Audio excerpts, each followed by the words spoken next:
iniciar? Ok, então vamos lá. Agradeço aí pela oportunidade, dar boa noite aos colegas aí que vão me suceder, aos demais presentes, né? É um prazer estar aqui com vocês, a gente compartilhar aí algumas vivências. Eu montei uma apresentação fugindo da parte teórica e indo mais para a parte prática. Eu trabalhei como assessor jurídico do município durante 5 anos, no sul de Minas, e trabalhei na Câmara Municipal também, em um ano. Então, tem uma vivência de 6 anos diretamente. Depois que eu desvinculei, né, era um cargo comissionado, eu presto consultoria para as prefeituras em volta ali. Então, assim, eu estou colocando aqui, eu estou trazendo a vivência na prática ali, né, linha de frente, as dúvidas, as dificuldades, os problemas enfrentados, como que nós resolvemos, o que a gente teve de obstáculo, né? Então, vou apresentar isso para vocês. Então, para iniciar, só para a gente ter uma ideia, né, de alguns pontos bastante importantes, o IPTU está definido na Constituição, isso todo mundo sabe, é tranquilo. Mas o problema que eu enfrentei, e acredito que alguns podem enfrentar, que a gente associa o IPTU na área urbana, e esquece da expansão urbana, que são aqueles loteamentos novos, o bairro onde que vai projetando, onde que o município vai crescendo, a tendência de crescer o município. Porque que acontece no IPTU? Alguns municípios, quando tem a planta genérica de valores, se limita até então a área, a abrangência de onde o município já está consolidado. E não pensa, olha, o município tem a tendência para crescer para a esquerda, para a direita, né, para o norte, para o sul, mais próximo à rodovia, e vai ocorrendo de novos loteamentos da expansão urbana, e fica aquela dificuldade de cobrar o IPTU daquele imóvel por ausência de base de cálculo, porque não está na planta. Né? Então, a gente vai discutir isso aqui. De igual forma, a questão das alíquotas. Né? A Constituição permite as alíquotas diferentes, mas eu já vi muitos municípios com Código Tributário Municipal desatualizado, cobrando uma alíquota única, uma alíquota padrão, não diferenciando o que é residencial, o que é comercial, o que é industrial. Então, eu vivi muito essa dificuldade. Também nós tivemos que ajustar. De igual forma, a questão, né, do IPTU progressivo, né, estabelecido no Estatuto da Cidade, para as cidades que têm plano diretor, e principalmente para evitar a especulação imobiliária. Mas, assim, também é uma coisa que eu não vi, né, acontecer, embora na época o executivo, o meu prefeito que eu trabalhava com ele, tinha intenção de a gente fazer algumas correções no Código Tributário. A gente sempre sabe que quando depende de projeto de lei, a gente tem uma resistência na Câmara. E tem 2 pontos importantes que estão na Constituição e passa despercebido. Um é a base de cálculo da reforma tributária, e teve um novo inciso. Eu queria ver até se eu conseguia compartilhar aqui esse aspecto, só para ficar mais fácil aqui para vocês. Então, a gente tem aqui, ó, sem prejuízo da progressividade no tempo, né? Ter a base de cálculo atualizada pelo Poder Executivo conforme estabelecido em lei municipal. Hoje, quando a gente vai ajustar a planta geral de valores, né, planta genérica de valores, a gente tem muita dificuldade porque depende da Câmara. E Câmara é questão política, principalmente o IPTU. Com essa nova reforma, permite que a gente faça uma lei geral estabelecendo que faça atualização por decreto. Né? Então, esse aí é um ponto importante que tem que ser observado. Né? De igual forma aqui, eu trago outro ponto importante, principalmente para evitar problemas políticos. Né? Isso aconteceu comigo, então fica assim, evitar. A Constituição colocou lá a imunidade, já é imune às entidades religiosas, né? As igrejas. Só que ela fez uma extensão para que quando a igreja faz a locação desse imóvel, bobeira, devia ter mostrado junto aqui, e aí ficaria fácil. Tá aqui, ó, no parágrafo A, parágrafo 1A. Então, o que acontece aqui, ó, o inciso 1, que é o IPTU, deste artigo, não incide sobre tempos de qualquer culto, né? Mesmo que sejam locatárias. Então, o que que acontece nesses casos aqui? A gente vê muitas igrejas, né? A igreja é importante, o desenvolvimento religioso, faz a locação do imóvel, e aí tem aquela questão do IPTU. Aí, no município que eu atuei, o que que nós fizemos? A gente regulamentou isso aí. Regulamentamos assim, para você obter imunidade, você tem que fazer o requerimento, apresentar lá a documentação, que é uma entidade, né, religiosa. Não necessariamente precisa ter CNPJ, estatuto registrado em ata, não, em cartório. Porque a gente teve um caso lá de uma entidade de matriz afro-brasileira, do candomblé, e não conseguiu, porque ela não tinha um registro formal, mas ali o espaço era utilizado para cultos religiosos. E no município a gente reconheceu, mesmo que locado, que não incidiu IPTU sobre aquela área enquanto aquele imóvel estivesse, né, afetado, enquanto aquele imóvel estivesse alugado ali para a entidade. Então, isso a gente resolveu muitos problemas políticos. Isso, assim, é uma dica que eu dou, é interessante, não existe lei federal regulamentando, compete ao município, ou através de lei, ou através de decreto, até que a Câmara entre nesse debate, como que você vai regulamentar essa imunidade, como é que você vai usufruir dessa imunidade, até para você evitar muitos problemas políticos. Então, o que acontece? Eu separei aqui, dentro do que foi das perguntas lá das enquetes, eu compilei aqui as maiores reclamações, que foi a arrecadação, e a gente vai passar uma por uma. O cadastro, a atualização, a cobrança e, por fim, aqui a planta genética de valores.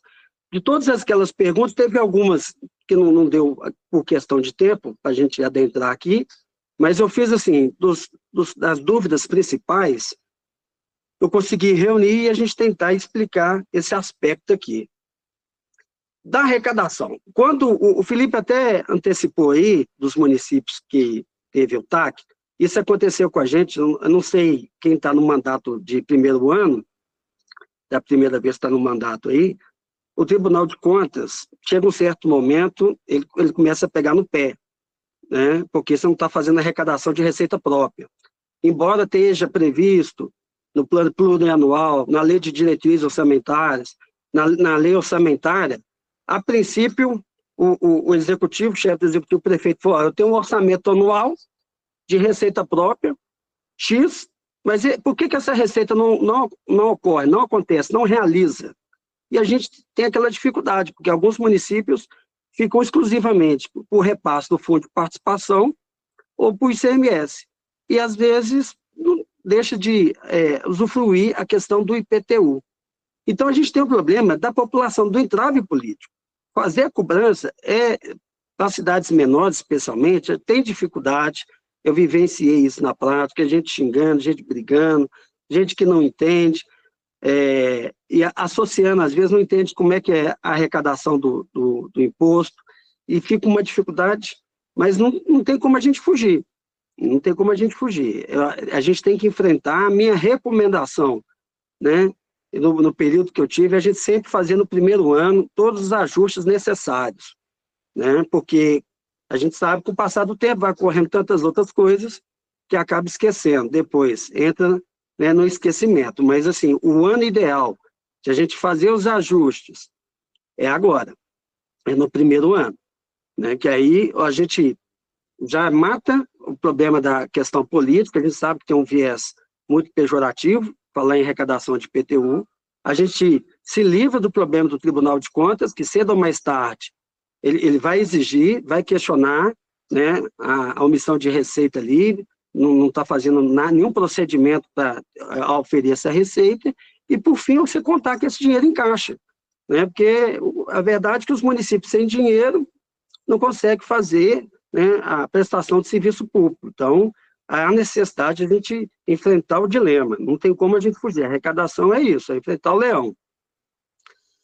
Do cadastro, eu coloquei cadastro, mas cada município tem um departamento específico, né? O departamento de tributos.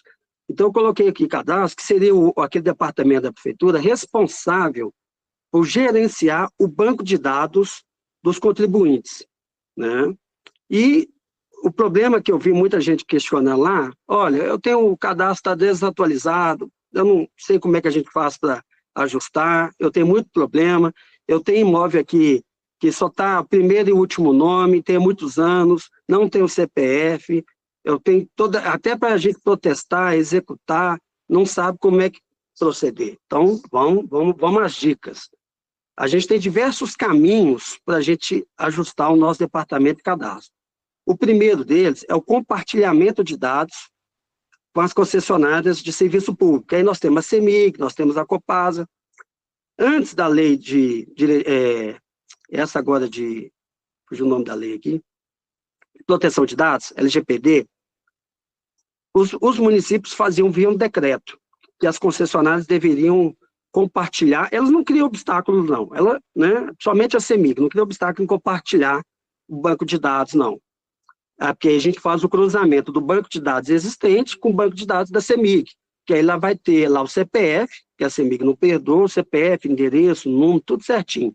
Aí você vai até descobrir que no imóvel do cadastro o lote está vago, mas tem construção porque tem ligação de energia. A CEMIG não cria muito obstáculo, não, pelo menos não criava, né? E a gente pede normalmente aí de 2 em 2 anos, só para atualizar. Com a Lei Geral de Proteção de Dados, é recomendável que se faça esse requerimento através de lei. Então, mandar para a Câmara uma lei, né, determinando que as concessionárias de serviço público tenham a obrigatoriedade de compartilhar mediante requisição, observando o sigilo fiscal do CPF, dos dados, né, porque hoje o banco de dados aí, a gente sabe a dificuldade que os nossos dados estão vazados aí na rede, que as ligações infinitas. Então, esse é o primeiro caminho de a gente atualizar o departamento, é obter os dados através das concessionárias. No município que não tiver Copasa, se não for órgão do município, tem outras empresas que têm a concessão da água aí.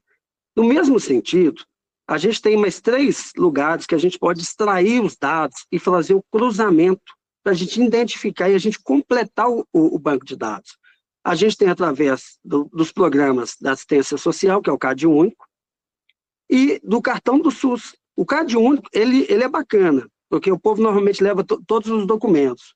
E, no mesmo sentido, no cadastro escolar.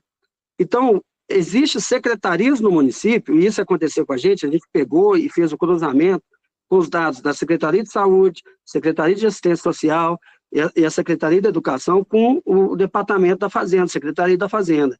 A gente cruzou todos os dados e fomos completando os dados inexistentes, que estavam faltando. Às vezes o nome completo, um CPF, um endereço. Ah, fiz isso tudo, não consegui identificar. Bom, o que nós vamos fazer? Vamos mandar um ofício para o cartório de registro de imóvel, solicitando informações sobre aquele imóvel. Esse é um ponto importante, porque os cartórios não falam para os municípios que são obrigados a dar essa informação sem custo.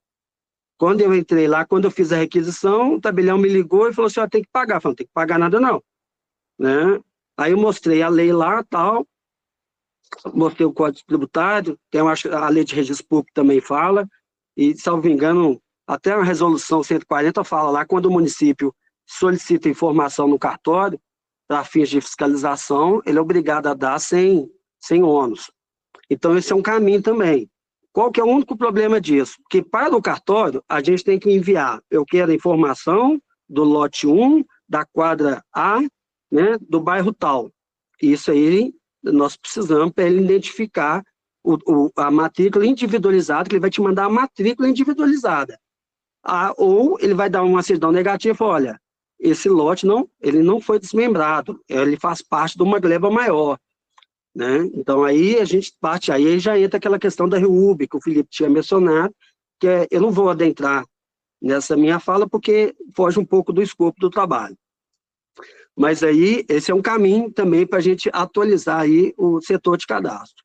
O setor de cadastro, ele enfrenta 2 grandes problemas, que é a questão de código tributário desatualizado, principalmente se o município tem muitos anos que não atualiza. depois que a gente consolidou no real, teve algumas extinções de taxas, de índice. Então, qual que vai ser o índice da correção monetária? Porque a gente pode corrigir por decreto, todo ano, o valor do imóvel, do IPTU, o valor da inflação do ano anterior. Então, nós estamos aqui em 2025.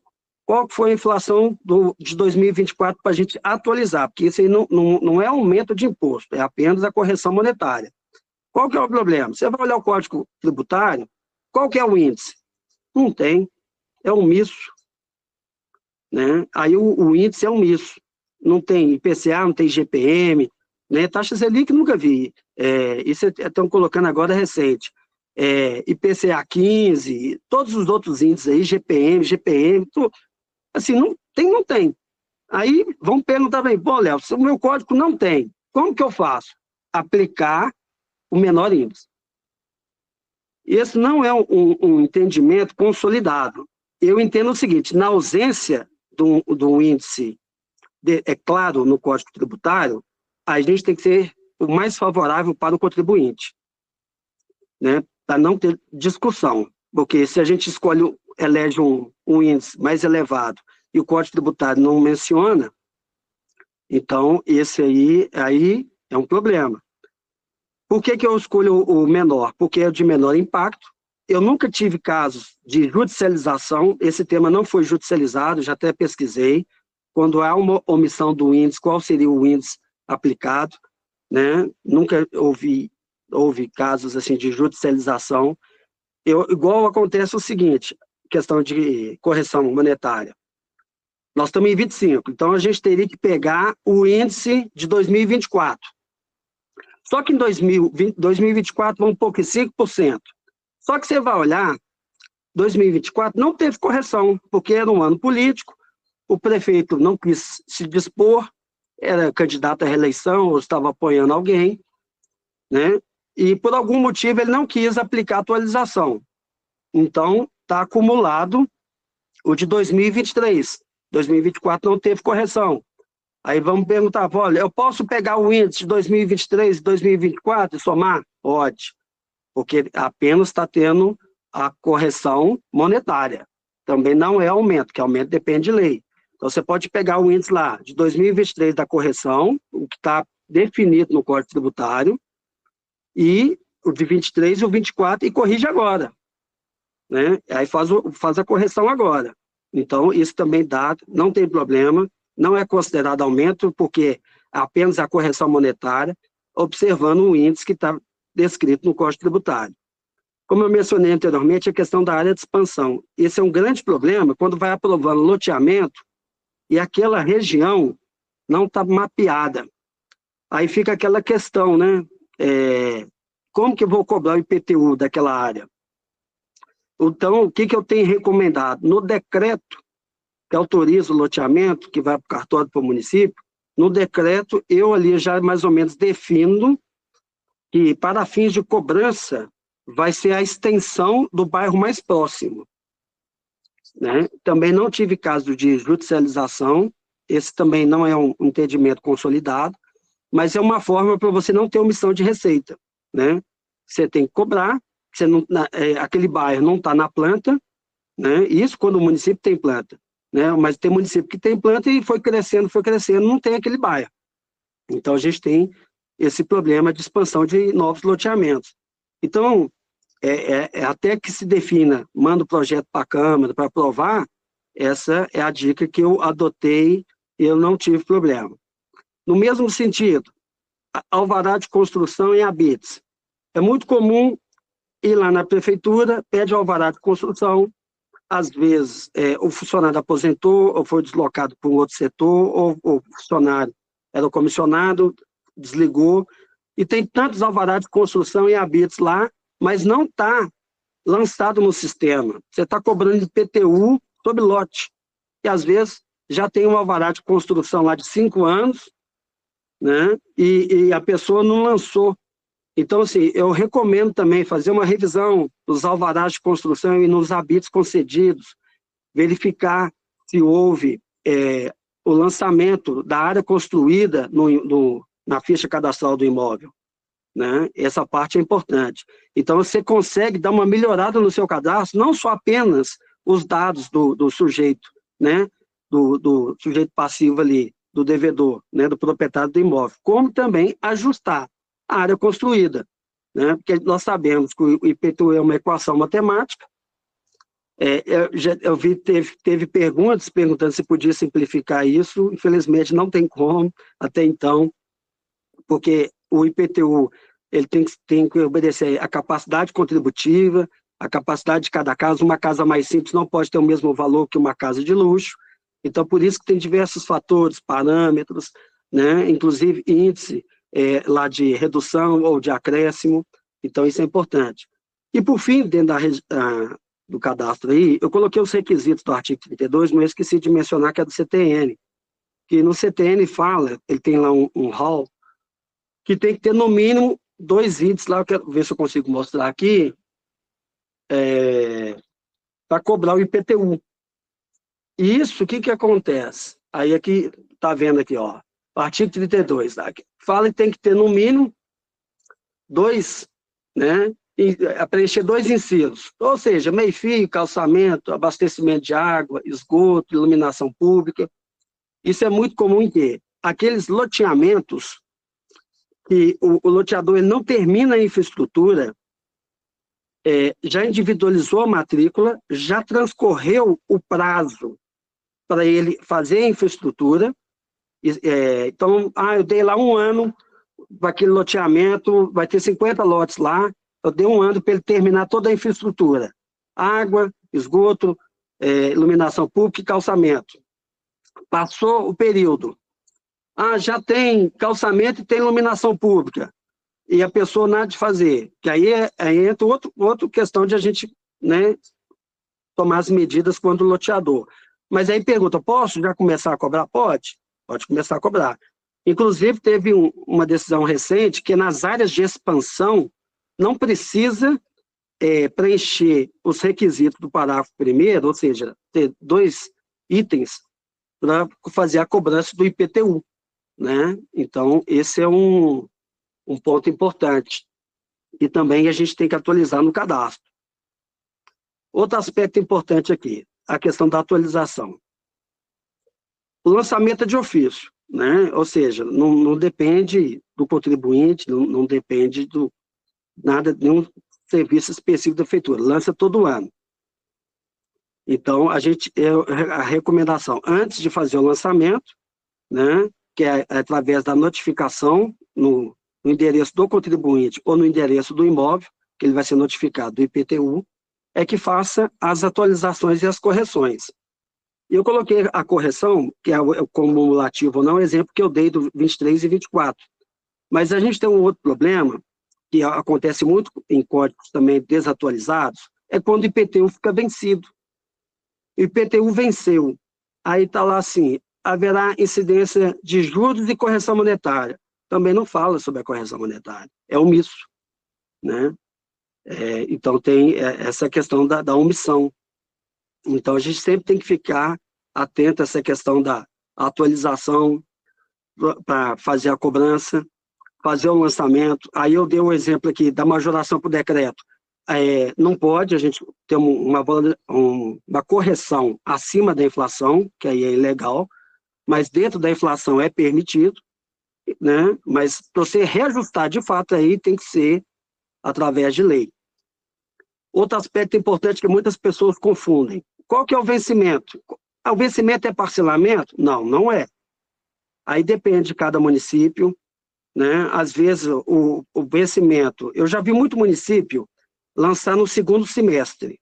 A gente sabe que o 1º semestre tem uma fase boa de arrecadação, né? Em razão da arrecadação de IPVA, ajuda bastante no 1º semestre, o fundo de participação ele é mais gordinho, a gente tem ali uma boa taxa também de ICMS, eu vejo muito os municípios lançarem no 2º semestre, é onde normalmente a arrecadação começa a cair, aí a gente tem esse fôlego. Então, isso aí, por decreto, normalmente as leis não falam nada, né? A menos que a lei fale que o IPTU será em 3, 4, 5, 6 parcelas, se vai ser em 12, qual que vai ser a data do vencimento. O que é importante no lançamento? O contribuinte tem que ter um prazo para impugnar. Então, você não pode mandar ele do 1º de maio para vencer 31 de maio. Né? Você tem que dar um prazo, né, razoável entre sair, distribuir no correio, sair da gráfica, distribuir no correio, chegar no domicílio do contribuinte, ele tem um prazo razoável para que, se ele não concordar com o valor ali lançado, ele poder na prefeitura questionar, ou até apresentar impugnação, alguma coisa nesse sentido. Então, isso é importante. Mas aí, eu quero parcelar 5 vezes. Se a lei é omissa, decreto estabelece lá os vencimentos na rede bancária, normalmente o município tem convênio, normalmente é o Banco do Brasil, isso resolve. O que muitas pessoas me perguntam é o seguinte: eu posso colocar na guia de PTU os valores atrasados? Olha, eu já tive um município que eu acompanhei que lançou e deu muito problema, que as pessoas confundem. Não é aconselhável. Não é aconselhável porque, até às vezes, no dia da expedição do carnê,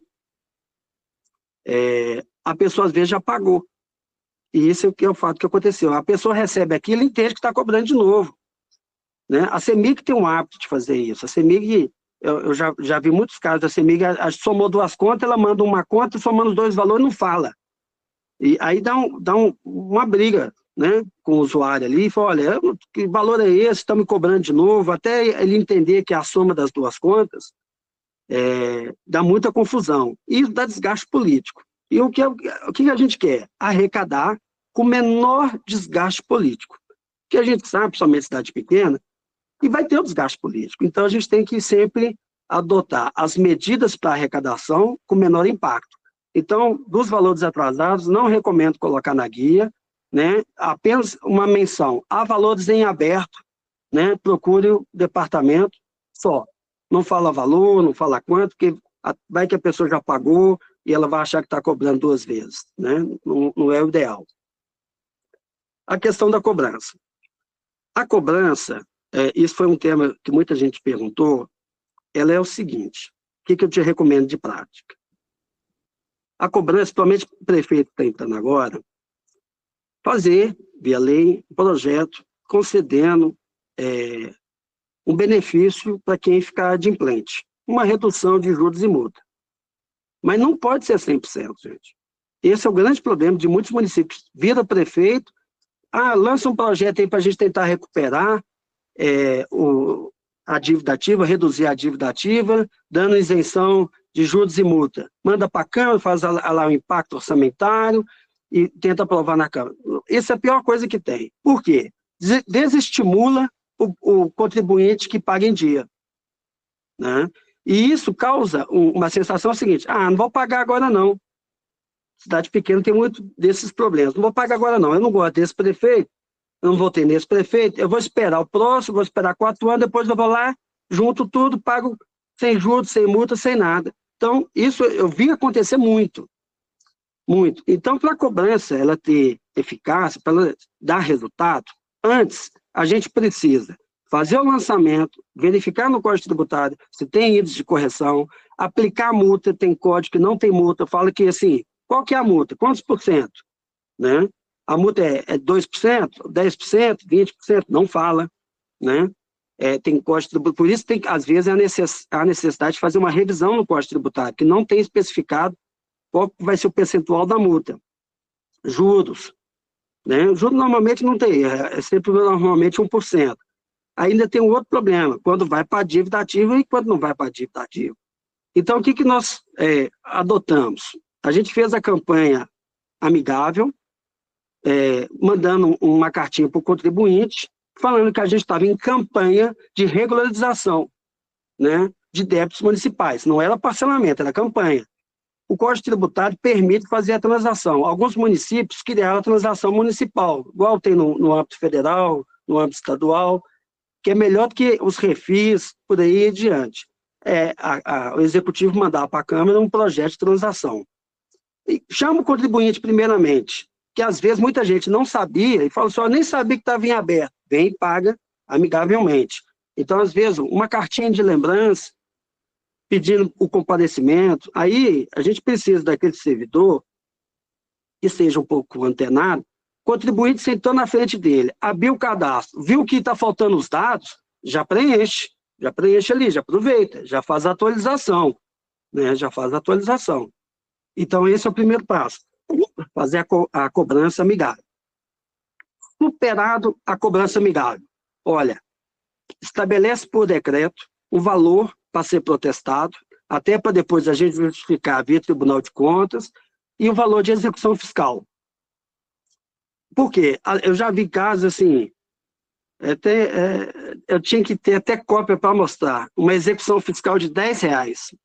O juiz pegou assim, extinguiu na hora, falou assim, ó, o papel que está gastando aqui não paga, né, do absurdo que era. Então tem que definir o valor mínimo para protesto, aí vai depender de cada realidade, de cada município. No meu lá, que eu trabalhei muito, o que nós fizemos? Protesto, acima de R$1.000, protesto. Acima de 10 mil, execução fiscal. Mesmo definindo isso, eu tinha que explicar para o juiz, porque ele achava que 10 mil era um valor muito baixo. Porque execução fiscal, nas últimas estatísticas aí do CNJ, ele quer o gargalo do judiciário, né? Abarrotar de execução fiscal. Então eu chegava e falava, olha, dentro da realidade do município, é isso. Se eu esperar acumular mais, vai começar a prescrever. Até então não tinha aquela alteração no Código Tributário que o protesto extrajudicial interrompia a prescrição, né? Não tinha, era só o judicial. Então aí eu fazia a execução. Eu tinha pouquíssimas execuções fiscais porque o protesto é muito eficiente. Hoje o município consegue protestar sem nenhum custo. Ele só tem que observar os procedimentos, né, no cartório de protesto, ter a identificação adequada para a gente não protestar nome errado, né, para aí sim não ocasionar danos a terceiro, o endereço correto, o nome, CPF. O protesto é muito eficiente, mas igual eu falei, vão somar um valor, né, não vão protestar qualquer valor, vão achar um valor razoável, de acordo com a realidade de cada município. A planta genérica de valores, muita gente questionou isso. A planta genérica de valores, gente, é a coisa mais difícil que tem, por dois motivos. Primeiro, a necessidade de contratação de uma equipe técnica, que existe normas, né, norma brasileira técnica, esqueci o nome dela agora, 14, depois eu até mando. Tem uma norma técnica que determina, como se fosse aquelas avaliações do corretor, do engenheiro civil, que tem lá os parâmetros para fazer essa avaliação. Então, a gente tem um problema técnico e a gente tem um problema político. Quando chega na Câmara, olha, eu trabalhei em 2 executivos, a gente fez tudo bonitinho, o município licitou, contratou, fez. Na hora que bateu na Câmara, o povo achou ruim, os prefeitos, os vereadores, foi assim, votou 6-5, nós perdemos, né? Então, muita gente assim foi contra, achou que era um absurdo, que o povo está sem dinheiro, que hoje ninguém gosta de pagar imposto. Falar que vai atualizar tem muita dificuldade. Não é fácil, vou ser bem honesto com você. Mesmo assim, o Tribunal de Contas batendo no calcanhar, as dificuldades, é difícil. Qual que é o caminho que tem? Com a nova reforma agora tributária, permitiu lá, né? Isso, inclusive, quem for ler as exposições vai ver isso lá, permitiu que, em vez de a gente alterar a planta, a gente mandar para a Câmara métodos de avaliação que podem ser feitos por decreto. Ou então, né, que isso ainda está muito novo, não vi nenhum município ainda adotando, é quando vai fazer loteamento, vai fazer expansão, é o momento adequado, porque até então não tem morador, de você já mais ou menos ajustando um quadrante, uma área maior da cidade. Então, de acordo que você vai fazer um loteamento, você vai ajustando um pouco aqui, um pouco ali, até você fechar tudo. Esse é o caminho, porque não basta a gente querer, não basta assim, eu tive há muito tempo na frente da prefeitura, atendendo contribuinte, inclusive, entendendo as dificuldades, bater de frente, que a gente sabe que o que depende de lei, depende da Câmara, aí vai depender se tem situação, oposição. Você pode ir lá, igual eu fui diversas vezes, fazer, né, a sustentação, explicar da importância do município ter receita própria, a gente precisar corrigir que estava totalmente desvalorizado, mas, assim, o embate político, ele é real, a gente não tem como fugir, quanto menor o município, mais dificuldade tem, então, assim, eu vejo muito nos encontros técnicos, igual teve no congresso da AMM, tem que fazer, tem que fazer. Gente, a gente não faz não é porque não quer, não, é porque é difícil. É difícil. Eu conheço municípios com boa capacidade técnica, que faz tudo, a técnica direitinho. Faz o projeto de lei, manda para lá, garra. E às vezes o prefeito tem até a maioria. Mas a repercussão hoje, principalmente hoje nas mídias sociais, né, no formato de comunicação, falar que vai aumentar imposto, se assim, causa um transtorno político para o prefeito, para os vereadores, que foge do comum. Tem que ser prefeito assim, olha, eu vou encarar meu último ano, por isso que tem que ser feito esse ano, né, de preferência.